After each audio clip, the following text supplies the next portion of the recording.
Bonjour la famille Jésus Identité. Aujourd'hui je suis avec Sandra Duby qui nous vient de Suisse et puis d'Annecy. Alors on ne sait pas trop, il va falloir qu'elle nous explique un petit peu. Bonjour Sandra. Bonjour.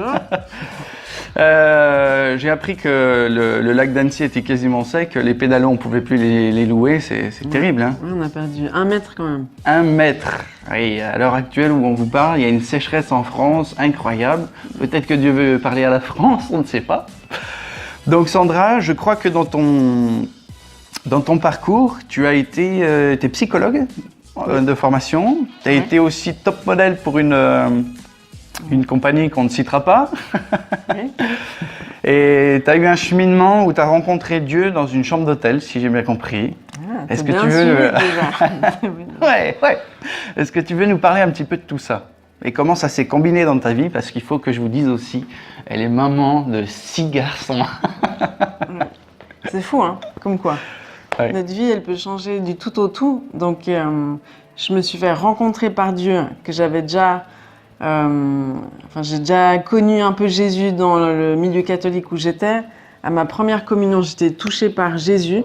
Mais en fait, j'avais peur de devenir nonne ou de partir en Afrique parce que je pensais que c'était ça, en fait, C'était l'appel. que ça, ouais. Voilà. Ouais. Il fallait devenir nonne ou partir en Afrique. Mais en fait, l'appel, il a demeuré. Puis au fur et à mesure, je me suis rendu compte que lui donner sa vie, c'était le top du top. Donc, je me cherchais beaucoup dans mon métier de mannequin. En fait, je cherchais la reconnaissance du Père, le regard valorisant de l'autre. Et puis, en fait, c'était un moyen pas sain de trouver, en fait, le regard du Père posé sur moi. Et puis ça, je l'ai trouvé dans ma chambre d'hôtel à Amsterdam, où j'étais percutée, si on peut dire ça comme ça, par l'amour du Père.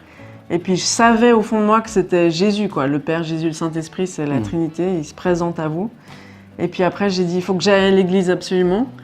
Mais je connaissais qu'un type d'église qui me correspondait peut-être pas forcément. Puis après, j'ai trouvé une église qui me correspondait, où j'ai senti en fait cette présence que j'avais connue dans ma chambre d'hôtel. Wow. J'ai dit, c'est ça que je veux. Super. Ouais. Et aujourd'hui, vous avez avec ton mari ouvert une église à Annecy, un Gospel Center, je crois. C'est ça? Exactement. Et j'ai une question qui me vient comme ça, et qui va certainement intéresser pas mal de gens qui nous regardent. C'est comment est-ce qu'on fait? Parce que là, c'est un travail un peu pionnier, une ouverture d'église, ça vous demande de l'investissement, du temps, puis vous avez une grande famille. Et comment est-ce que vous arrivez à jongler? En plus, est-ce que vous êtes encore en intervention professionnelle en plus de ça? Ou est-ce que vous êtes vraiment à temps plein dans l'église? Non, on est à temps plein dans l'église. Et puis donc, maman, c'est un job à temps plein. Oui, mais là, ils sont un peu plus grands, ils ont de 7 à 17 ans. Mais en fait, j'ai toujours exercé le ministère, c'est-à-dire faire ce que Dieu m'a demandé avec mes enfants. Et ça a été une source d'inspiration. C'est aujourd'hui le sujet de plein de mes prédications. Enfin, ça booste, quoi. Ouais. Mais comme on vient d'un milieu un peu différent avec Julien, où lui était architecte d'intérieur, moi j'étais dans la mode, donc on est un petit peu dans un milieu artistique. Après, j'ai fait des études de psychologie, mais c'est pas vraiment ce que je voulais. En fait, j'ai senti que Dieu, il m'appelait là, parce qu'il a à cœur l'âme, quoi. Ouais. J'ai compris que si on n'est pas guéri dans notre identité, restauré, délivré, on peut pas vraiment rentrer dans ce que Dieu a pour nous, parce qu'on est un peu handicapé de la vie, quoi. Donc, on a eu à cœur d'implanter une église qui soit super accessible pour les non-croyants, c'est-à-dire au niveau de la com, de la déco, des choses basiques, quoi. Ouais. Parce que les gens, en fait, ils sont touchés par la première chose qu'ils voient, et puis ils jugent une personne dans les quelques secondes, les premières secondes, quoi. Ouais. Si vous regardez Stéphane Plaza, Maison à vendre, ces trucs-là, il le répète. Et puis ça, on n'est pas déconnecté de ce monde-là. Puis bien sûr qu'on veut leur prêcher l'évangile, mais d'abord manifester qui est Jésus. Je crois que c'est plus important que de prêcher l'évangile. Il faut qu'ils puissent voir le royaume de Dieu en nous, en fait. Qu'ils puissent sentir l'amour du Père à travers nous, parce qu'on est les bras et les jambes et la bouche et tous les yeux de Jésus. Donc on est censé le manifester sur terre. Et donc, on doit être quand même un petit peu attractif, sans tomber dans les extrêmes, bien sûr, mais quand on parle d'avoir les cheveux propres, je sais pas, là, je parle des trucs basiques, mais des fois, on n'y pense même pas. On pense que parce qu'on a Jésus, on peut tout se permettre, puis que les gens, ils vont forcément être impacté, mais il faut des détails. Alors bien sûr que le cœur, c'est le plus important, parce que c'est ce qui dégage la présence de Dieu. Mais pour que les gens ils aient envie de connaître ton cœur, il faut que tu sentes bon de la laine, que tu aies les cheveux lavés, enfin des trucs basiques, quoi. Que tu sois habillé cool. Je me souviens d'une formation, une église en bonne santé, qui a été initiée par Rick Warren, qui a une des plus grosses églises aux États-Unis, qui a prié pour... quand Barack Obama a été mis au pouvoir aux États-Unis, ils ont demandé à un pasteur de bénir le président. C'est Rick Warren qui a prié pour ce président. Et en fait, dans cette formation, une église en bonne santé, c'est une des premières choses qu'on apprend, c'est que entre 20 et 30 secondes, une personne qui va rentrer dans une église, elle saura si oui ou non elle va revenir ici. Mais là, on parle vraiment forcément que de l'aspect de l'ambiance. Est-ce que c'est cocooning ou pas? Après, bien sûr, on n'enlève pas la part de l'esprit, parce que toi et moi, on est déjà allés en Afrique et on a déjà vu des endroits où en fait, c'est des églises où il y a juste un toit sur de la terre battue. Et c'est pas, là, on n'est pas du tout dans ce même repère. Là, on parle d'un peu d'une vision européenne. Mais l'évangile s'adapte aux sociétés. On n'est pas du tout dans les mêmes approches, et il faut bien s'adapter à la culture qui est sur place dans le pays dans lequel vous allez annoncer l'évangile. Donc ça, il me semble important de bien préciser. Cadrer ça, voilà. Et comment tu arrives à organiser du coup, vous deux, à gérer ce temps entre la vie de famille et le service pour le Seigneur, parce que ça, comme on le disait juste avant, ça demande vraiment un investissement. Tu disais que tu as investi vraiment ta famille. Et je crois que vous avez mis un peu des protocoles même dans votre quotidien, dans votre semaine, pour rythmer votre semaine et passer du temps en famille avec Dieu, en plus du dimanche. Tu as étudié le sujet. Hein. N'est-ce pas? Oui, c'est sûr que nous, notre priorité, c'est notre famille. Notre première église, c'est notre famille. Parce qu'on sait que déjà, le couple, c'est vraiment le gros enjeu. Et c'est ce qui va déterminer la santé de la famille. Après, avec les enfants, ça va déterminer la santé d'une église, ça va déterminer beaucoup de choses. Puis le royaume de Dieu, il est fondé sur les principes de la famille. Et puis l'église, elle est censée manifester la famille. Donc on parlait du look et tout ça, mais ça, c'est vraiment dans les premières secondes. Après, ce que les gens doivent sentir, c'est l'esprit de famille. Ouais. Et puis c'est l'amour qu'on dégage, quoi. L'amour qui est inconditionnel, qui ne dépend pas de d'où tu viens, de quel argent tu as, du niveau social, de ta race, ça c'est inconditionnel. Et de l'acceptation inconditionnelle. Donc on accueille chacun comme il est, mais c'est sûr que donc on a des petites règles dans notre famille, c'est que par exemple, la semaine, elle est là en fait pour rythmer une vie, puis si on établit des choses saines chaque semaine, on va garder sa famille en santé. Donc par exemple, le lundi soir, c'est notre soirée couple avec mon mari, puis on prend ce temps juste pour nous. On échange, on connaît le langage de l'amour de l'un et de l'autre. Ça, si tu ne connais pas le langage de l'amour de ton partenaire, lis Gary Chapman. Les 5 langages de l'amour, allez-y. Voilà, très important. Et puis après, on a les vendredis soirs où on a 2 grands, par exemple, qui sont en internat et qui rentrent à la maison. Chaque enfant a un rythme différent. Et puis, donc le vendredi soir, on fait Shabbat Shalom. Donc on sait que Dieu, en fait, il a instauré des choses avec son peuple, Israël, qui sont super saines dans leurs principes. Donc nous, on n'est pas attachés à une tradition stricte, mais à des principes. Et puis le Shabbat, son principe, c'est de réunir la famille, c'est de vivre des temps en famille dans la réjouissance. Donc nous, ce qu'on fait, c'est qu'on déploie une belle table avec des belles petites serviettes, et puis plein de choses super attractives à manger, genre des bonbons pour les enfants, des olives, des chips, des gâteaux, du fromage, plein de bonnes choses. Et puis, tous les enfants, en fait, ils se réjouissent du vendredi soir.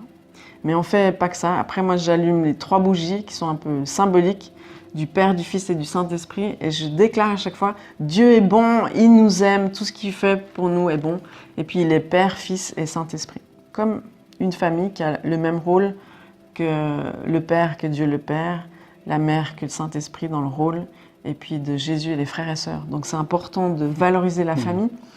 Et puis, donc on parle de Dieu dans un temps de réjouissance, puis après, c'est le papa de la famille qui bénit chacun de ses enfants, donc ils passent autour de la table, ils sont tous morts de faim, mais ils doivent attendre le temps de la bénédiction. Excellent. Puis après, le père, il bénit sa femme devant ses enfants, et ça, c'est super important pour construire des couples à l'avenir, l'image du couple, etc. Et puis après, on dit Shabbat Shalom ouvert et on se rue sur la nourriture. Gentiment. Moi, ce que tu dis là, ça me fait rappeler un proverbe que j'essaierai de mettre en dessous de l'image, qui dit que enseigne ses voies à ton fils parce que quand il grandira, il ne s'en détournera pas. Et je crois que si on veut être des témoins et si on veut annoncer l'évangile, en fait, c'est c'est dans notre intimité quand les gens nous voient que l'on transmet quelque chose. Donc la transmission, si on veut transmettre l'évangile, que ce soit à nos enfants, à nos collègues ou aux membres de notre famille qui ne sont pas encore sauvés, si dans notre transmission on a une attitude qui n'est pas centrée sur Dieu, qui n'est pas connectée comme ça ou qui a vraiment cette volonté de transpirer ce que l'on prêche, ce que l'on dit être, si on ne le vit pas, derrière, en fait, ça sonnera creux. Et c'est faites ce que je dis, pas ce que je fais, ça fonctionne absolument pas avec le royaume de Dieu. Et ce que tu dis là, c'est très important parce que je pense que ça va parler à bon nombre de personnes qui nous regardent parce que c'est une clé. Donc, soyez ce que vous prêchez, soyez ce que vous dites être, et puis faites ces choses en rapport à ce qui est marqué dans la Bible, parce que ça c'est une clé fondamentale pour impacter vos enfants. Ouais. La première terre de mission c'est la famille, c'est vos enfants, et ensuite tout le reste du monde. Je crois que c'est important. Exactement. Parce qu'on ne veut pas que nos enfants ils disent l'église a volé mes parents ou t'accordes plus de temps à l'église qu'à nous, des choses comme ça. Donc je suis super sensible à ce que mes enfants peuvent dire. Puis on les inclut dans ce qu'on fait. On leur propose toujours de faire avec nous. Donc nos enfants ils sont au full pack, c'est l'église pour les enfants. Ils s'occupent des bébés, ils s'occupent de la projection, enfin ils vivent les choses avec nous. Puis quand on a des soirées de leaders, enfin à un certain âge, quand ils sont petits, ils doivent dormir parce qu'ils sont à l'école. Forcément. Mais on inclut genre à partir de 13 ans, ça c'est aussi un âge fatidique, ouais. Un âge de transition. Ouais. Parce que dans les principes de Dieu, oui. juifs, en fait, il n'y a pas d'adolescence. On passe de l'enfance à l'adulte. Ouais. Donc à 13 ans, c'est important de responsabiliser nos enfants dans leur relation avec Dieu. Et puis de dire, ok, tu es assez grand pour être avec nous, prier avec nous, prier pour la guérison d'un tel. Donc les enfants aussi peuvent prier. Tout à fait. Moi, mes enfants, ils ont réparé des lave-vaisselle. Enfin, tu voulais un miracle. Prier pour le lave-vaisselle qui ressuscite. Bon, c'est mieux un être humain, mais un lave-vaisselle, c'est déjà bien. C'est déjà bien, ça peut sauver l'organisation d'une famille. Ouais, tout à fait, ouais. Super. Ouais. Et puis après, je n'ai pas dit juste à la fin du repas de Shabbat, on regarde un film en famille qu'on choisit ensemble. Voilà. Ça, c'est super important. Hein. Je me souviens qu'un comptable d'une grosse église influente actuelle, Dieu lui a parlé et en fait, il avait bon cœur et il avait pris la comptabilité de 2 autres églises qui avaient des difficultés pour les aider. Et puis en fait, il faisait plus que ça. Du lundi au lundi, il n'y avait plus de temps. Et à un moment, le Seigneur lui a dit « Arrête !» Et il a dit « Quoi ? Arrête ? Non, je ne peux pas arrêter, je suis en train d'aider les églises !» Et le Seigneur lui a dit « Arrête !» Mais en fait, il a pris le pli, il s'est arrêté, et puis il a commencé à passer le samedi matin avec ses enfants, passer devant la télé à manger des cornflakes ou des choses comme ça. Et puis en fait, il a trouvé du temps et il a été encore plus performant dans la semaine. Et juste, il faut aussi respecter ses temps de repos. Et en effet, si on pense qu'on va sauver le monde et qu'on perd sa famille, il y a un verset qui parle de ça. Donc il faut y revenir, ça c'est super important. Exactement. Est-ce que tu veux conclure pour prier pour ceux qui nous regardent et juste les bénir? Parce que si justement ils ont des difficultés à trouver cet équilibre, qu'ils puissent trouver cet équilibre entre la famille, le pro-perso, le pro-spirituel et le perso-familial, qui est super important en termes d'équilibre. Ouais. Amen. Mais c'est vrai. Je précise qu'en fait, tout est spirituel. Il n'y a pas de frontières, en fait. Et changer les couches de ton bébé, c'est hyper spirituel. Si je peux le dire, permettre. Nous, on a 10 ans changer les couches de notre bébé. Non-stop. Mais moi, je prie vraiment pour chacun d'entre vous. Si tu es là, tu es mère de famille, tu es père de famille ou pas encore, un grand-papa ou une grand-maman ou un jeune gars, une jeune fille, je prie pour que tu puisses vraiment comprendre le cœur de Dieu pour toi. C'est pour que tu puisses te révéler en tant que fils et fille, te sentir aimé, accepté, comme ça, avec cette valeur-là, que tu puisses recevoir la dignité d'être fils et fille de Dieu. Parce que si ton père et ta mère t'ont abandonné, Dieu ne t'abandonnera jamais. Puis ça, c'est tellement important. Et puis que Dieu il puisse venir te rencontrer en tant que fils et fille pour qu'il puisse faire de toi un père et une mère. Et je prie pour que tu puisses recevoir aujourd'hui ce cœur de mère ou ce cœur de père qui va faire toute la différence. Parce que dans les derniers temps, nous dit Malachie, Dieu va faire souffler l'esprit d'Élie pour ramener le cœur des pères vers les fils et le cœur des fils vers les pères. Et puis ça, ce sera une réconciliation magnifique qui va libérer la vie et le royaume de Dieu, qui est fondé sur les principes de la famille. Donc sois encouragé et puis dis-toi que tu peux faire la différence même si tu n'as pas été dans une famille super saine. Toi, avec l'aide de Dieu, tu peux faire la différence puis racheter toutes ces années difficiles peut-être que tu as passées en tant qu'enfant. Donc je te bénis et je crois en toi. Amen. Soyez encouragés les amis. Avec ces petites choses simples, il y a des fois des petits mots-clés, des petits déclics qui se passent dans votre cœur au travers de ces vidéos. Et mettez-les en pratique un jour après l'autre. Puis même si c'est pas facile, recommencez.